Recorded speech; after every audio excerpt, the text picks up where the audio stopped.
প্রত্যন্ত গ্রামে ফলের চাষ করে লাভের মুখ দেখছেন কৃষক। তার সাথে রাসায়নিক ও কীটনাশক বাদ দিয়ে জৈব সারে আগ্রহী দেখা কৃষকরা। এমন বার্তা দিলেন পূর্ব মেদিনীপুরের এগরা থানা এলাকার শ্যামহরিবার গ্রামের এক কৃষক সুশান্ত মণ্ডল। পূর্ব মেদিনীপুর জেলা এগরা 2 নম্বর ব্লকের বাসুদেবপুর গ্রাম পঞ্চায়েত এলাকার শ্যামহরিবার গ্রামের বাসিন্দা সুশান্ত মণ্ডল। তিনি একজন বিশিষ্ট কৃষক। এই শ্যামহরিবার গ্রামে তিনি নিজের জমিতে দীর্ঘ 10 বছর ধরে বিভিন্ন প্রজাতির ফল তিনি চাষ করে আসছেন। তিনি যে ফলগুলি চাষ করে আসছেন তার মধ্যে উল্লেখযোগ্য উন্নত প্রজাতির পেয়ারা, ড্রাগন, চেরি ফল, মুসম্বি লেবু, 5 থেকে 7টি প্রজাতির জামরুল, বিভিন্ন প্রজাতির আম, কলা সহ একাধিক ফলের বাগান চাষ করে আসছেন। এই ফলগুলি যেভাবে ফলানো হয় তা একটি বিশেষ বৈশিষ্ট্য রাখেন এই কৃষক।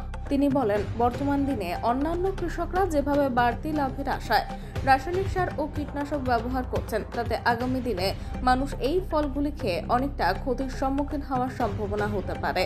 তাই সুশান্ত বাবু ফল ফলানোর ক্ষেত্রে এতটাই গুরুত্ব দিয়েছেন বা মানুষের স্বাস্থ্যের দিক ভেবে তিনি তার বাগানে প্রতিনিয়ত জৈব সার ব্যবহার করে চলেছেন। জৈব সার কৃষকের কাজে ব্যবহারের ক্ষেত্রে কি কি উপকার রয়েছে তা তিনি সবিস্তারে জানিয়েছেন।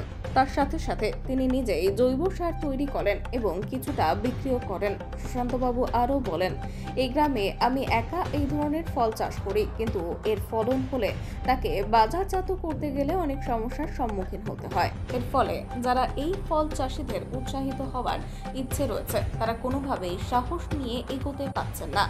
রাজ্য সরকারের কাছে তিনি আবেদন জানিয়েছেন, এই প্রত্যন্ত গ্রামগুলিতে যদি সরকারি সহায়ক মূল্যে বা একটি কোনো বাজারের ব্যবস্থা করেন, তাতে এই ধরনের ফল চাষে বহু কৃষক এগিয়ে আসবেন এবং তাদের কষ্টার্জিত ফল তারা সহজে বিক্রি করতে পারবেন। ফলের নির্দিষ্ট বেচাকেনার মার্কেট না থাকার ফলে গ্রামগঞ্জে কৃষকরা তারা এই ধরনের কৃষি কাজ করতে পিছিয়ে যাচ্ছেন।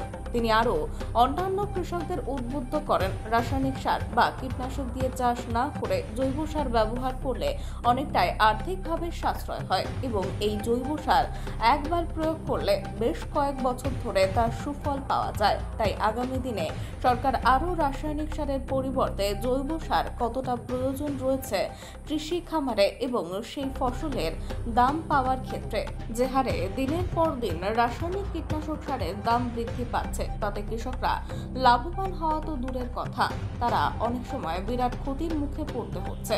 সুশান্ত বাবু এও বলেন, এই পেয়ারা বাগান থেকে তিনি প্রত্যেক বছর জৈব সার ব্যবহার করে পেয়ারা ও অন্যান্য ফসল ফলিয়ে বিক্রি করে 2 লক্ষ টাকারও বেশি আয় করেন। তিনি আরও জানান, এই বাগানে আরও বিভিন্ন প্রজাতির সারা বছরের ফল পাওয়া যাবে। এমন কাঁঠাল গাছ সহ আরও অন্যান্য গাছ লাগিয়ে পরীক্ষা নিরীক্ষা করে যাতে আরও বড় ধরনের ফলের বাগান তৈরি করা যায় তিনি চেষ্টা করবেন। এই কৃষক রাজ্যের বিভিন্ন প্রান্তে কৃষি ক্ষেত্রের প্রতিযোগিতায় বহুবার অংশগ্রহণ করেছেন এবং সেখানে তিনি তার কষ্টার্জিত ফসল কৃষি আধিকারিকদের নজরে এনেছেন এবং তিনি কৃষক হিসেবে বহু সম্মানে ভূষিত হয়েছেন। বলছি, এই যে ফসল ফলিয়েছেন আমরা দেখলাম বিভিন্ন প্রকারের ফসল, যেরকম ফল যেগুলো রয়েছে পেয়ারা, আম, লেবু, আরো বিভিন্ন রকম ড্রাগন, মানে হঠাৎ এই মাটির উপরে কিভাবে ফসল ফলানোর কথা ভাবলেন? এইটা আমি করছি প্রায় 10 বছর ধরে করছি এই বাগান চাষটা। প্রথমে আমি L42 লাগিয়েছিলাম। L42তে বাজারের একটু অসুবিধা হলো, যখন ফলটা রেডি হয়ে যায় তখন 15 দিনের মধ্যে মার্কেটিং করতে হয়, নাহলে ফল সব নিচে পড়ে যাবে। এইবার সেটাকে কেটে আমি KG1 লাগালাম। KG1-এ এখন মোটামুটি খুব ভালোই রেজাল্ট হয়েছে। আমার প্রায় বছরে 1.5 থেকে 2 লাখ টাকার পেয়ারা, শুধু পেয়ারাটা বিক্রি হয়।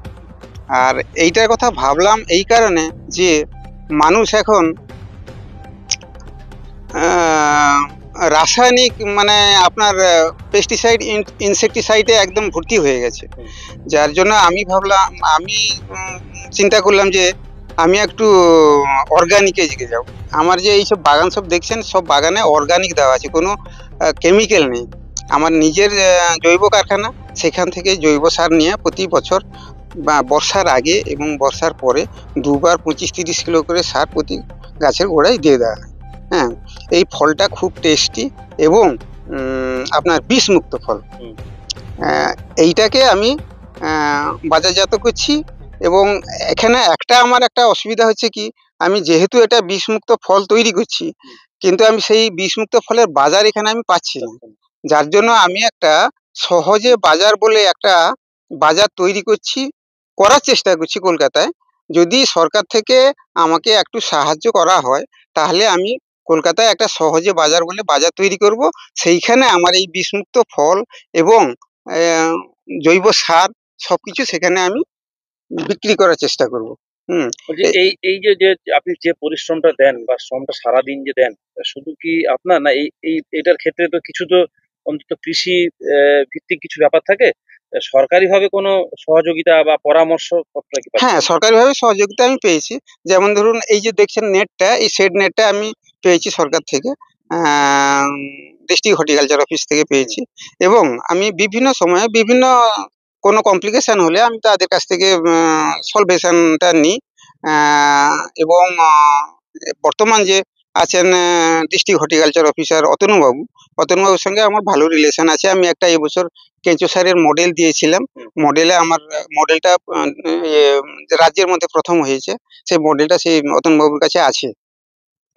আচ্ছা, এমনি স্থানীয় যে প্রশাসন রয়েছে, এগরা ২ নম্বর ব্লক, এই ব্লকের হ্যাঁ, সঙ্গে এদের কাছ থেকেও আমি অনেক সাহায্য সহানুভূতি হই। যেমন ধরুন অর্ডারগুলো, অনেক সময় সরকারি অর্ডারগুলো, সেগুলো ব্লক হর্টিকালচার অফিসার দেয় আমাকে। হ্যাঁ। এবং এডিএ সাহেবও আমাকে অনেক কিছু সাহায্য সহানুভূতি করে, এবং কোথায় কিরকম মালটা বিক্রি করতে হবে উনি একবার দুবার মিটিং করে সেগুলো মালগুলো বিক্রি করার চেষ্টা করেন। বলছি এই গ্রামে আপনার মতন এরকম যারা এই ফলের যারা আহ, ফলাচ্ছেন, ফল চাষ করছেন বা বাগান, এরকম আর কয়েকজন রয়েছে? এইখানে আমার গ্রামে আমি একা আছি। এই পরের গ্রামে, আমাদের পরে মানিকপুর গ্রামে আছে আপনার শ্রীকান্ত মান্না, তিনিও এরকম ফলের চাষ করেন। আর ওদিকে টগরিয়াতে আছে একজন, সে অরুণ শাসমল। এরকম আমাদের বলছি এই টিম আছে। পাশাপাশি যে আপনি যে আজকে এত বড় একটা ফলের বাগান করেছেন, সেক্ষেত্রে আরো তো কৃষক এগিয়ে আসতে পারতেন। তো তারা কি কোথাও সমস্যা হচ্ছে, এগিয়ে আসতে পারছে না? সমস্যা বলতে, প্রথমে যে কোনো কাজ একটা করতে হলে প্রথমে প্রচুর বাধার সম্মুখীন হতে হয়। একটা, এই যে আমি এই জায়গায় এসেছি তার আগে আমাকে প্রচুর পরিশ্রম করতে হয়েছে। আজকাল মানুষের সেই ধৈর্যটা নেই। সেই ধৈর্যটা থাকলে তারা কিন্তু, আমি অনেকে বলি যে আপনারা আসুন, কাজ করুন, সঙ্গে থাকুন, রেজাল্ট পাবেন, ফল পাবেন। কিন্তু সেই ধৈর্যটা আজকাল মানুষের নেই। বলছি তারা, এই এই যে এখন যে যে ফসলগুলো আপনি তুলছেন বা ফলগুলো তুলছেন, পেয়ারা বা লেবু বা আদার্স অন্যান্য যেসব ফসল আপনার রয়েছে, সেগুলো বর্তমান কোথায় বিক্রি করেন আপনি? বর্তমানে আমি 7 মাইল বেতার, মানে বিভিন্ন পাইকারি মার্কেটে বা দিয়ে মার্কেটে দিই। বিক্রি করেন? মানে এখন যে দাম হওয়া উচিত, হুম। সেই দাম কি পাচ্ছেন নাকি? বর্তমান সেই দাম নেই। এখন এই 15 থেকে 20 দিন বা এই মাসটা, 1 মাস মতো প্রতি বছর দাম কম থাকে। আমি তো 10 বছর চাষ করে আছি। এই সময়টা যদি কোনো প্রকারে স্টক করে রাখা যায় রেডি মালগুলো, তাহলে পরে কিন্তু দাম পাওয়া যায় প্রচুর। এই এই, সেই ব্যাপারে আমি, ব্যবস্থা কি রয়েছে? ইয়ের সঙ্গে আলোচনা করছিলাম, এডিএর সঙ্গে। তিনি একটা প্যাক হাউস দেবেন বলেছেন আমাকে। সেই প্যাক হাউসে মাল কিছু স্টক করে রাখা যাবে, সেরকম সিস্টেম করে স্টক করে রাখা যাবে। তাতে সেটার কোনো ফলের কোনো সমস্যা হবে না? না, 1 মাস মতো রাখা যাবে। একটু ঠান্ডা করে রাখা যাবে। আর তারপরে। বলছি এই যে বাজারজাত করতে গিয়ে যে দাম পাচ্ছেন এখন, হুম, তাতে সার, আপনি তো বললেন যে সমস্ত সব জৈব সার হুম, হুম, ব্যবহার হুম, করছেন। হুম। তাতে কি খরচ কিছুটা কমছে নাকি না বাড়ছে? জৈব সারে খরচ, লোকে বলে যে বাড়ে, কিন্তু না, কিছুতেই বাড়ে না। জৈব সার এমন একটা সার, যেটা একবার দিলে সুদূর প্রসারী ফল তার। হুম। আমি প্রথমে যখন গাছ লাগিয়েছিলাম, গাছের গোড়ায় 50 কিলো করে জৈব সার দিয়ে দিয়েছিলাম। এখন সেই রেজাল্টটা আসছে, দেখতে পাচ্ছেন তো, পেয়ারা 500 1 কিলো বড় বড়, মানে পেয়ারা দেখে ব্যবসায়ীরা ভয় পায় আমার পেয়ারা দেখে, যে একটা বিক্রি পেয়ারার ওজন কত হাইয়েস্ট এক আপনার কাছে একটা কত হাইয়েস্ট 1100 1200 পর্যন্ত হয় এক একটা পেয়ারা। পেয়ারা হয়েছে? হুম, হুম। মানে সেগুলো কি একটু বেশি দামে বিক্রি করেন নাকি না? না, সেই এই এখন দামটা না, নেই। কম আছে? এই পরে 1 মাস পরে সেটা 50 টাকা 60 টাকা পাইকারি চলে যাবে। কিলোতে হুম, বিক্রি? হুম, হুম, হুম।